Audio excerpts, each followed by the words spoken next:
Hello, this FERNE educational video discusses the care of emergency department patients with dizziness and vertigo with the intent to successfully diagnose and treat serious central etiologies.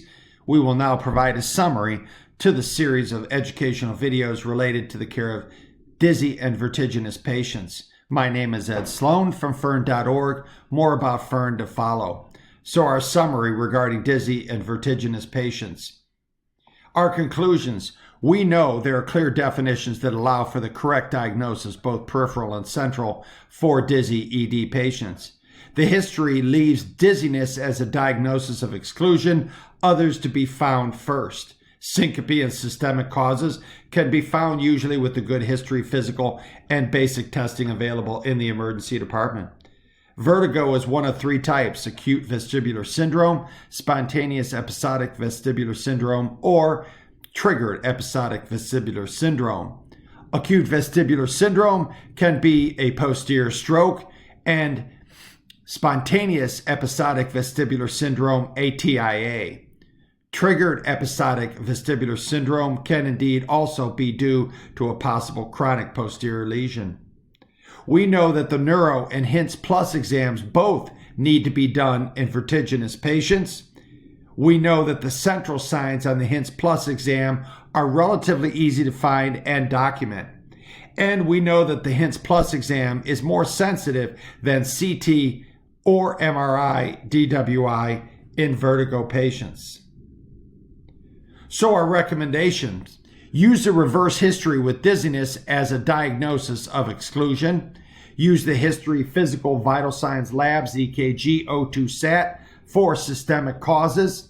Consider the three vertigo types: AVS, spontaneous EVS, or triggered EVS. And with acute vestibular syndrome, think posterior stroke. With spontaneous EVS, think TIA. With triggered EVS, consider a possible posterior lesion. If a patient has vertigo, do both a neuro exam and a HINTS Plus exam.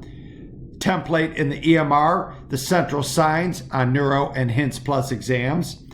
That given that CT and MRI are less useful acutely, use the HINTS Plus exam first in the ED.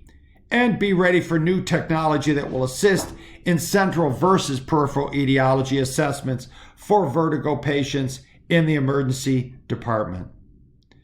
So, did we meet our educational objectives? We did learn what we need to know in how to evaluate patients with vertigo, especially acute vestibular syndrome, in whom a central etiology with serious outcomes due to posterior circulation obstruction is possible. But we can make the diagnosis reliably. So, our educational objectives: we did define and look at definitions for dizziness and vertigo. We understand what the potential diagnoses are, and we know what the central causes are. Also, we know the importance of the history and physical exam, the attest system for going through the timing and triggers for dizziness and vertigo, and we know about the HINTS Plus exam. And we also have been able to discuss relevant publications and new technologies in our FERNE National Journal Club related to dizziness and vertigo. So again, my name is Ed Sloan. I have no financial conflicts. I serve as the FERNE president and board chair. Please go to our FERNE website and our YouTube channel for more content related to the optimal care of the patient with dizziness and vertigo, and follow us on social media for more real-time information relating to the care of all patients with neurological illnesses, injuries, and emergencies. Thank you. If you have any questions or comments, get a hold of us at FERNE.org at gmail.com. Have a good day.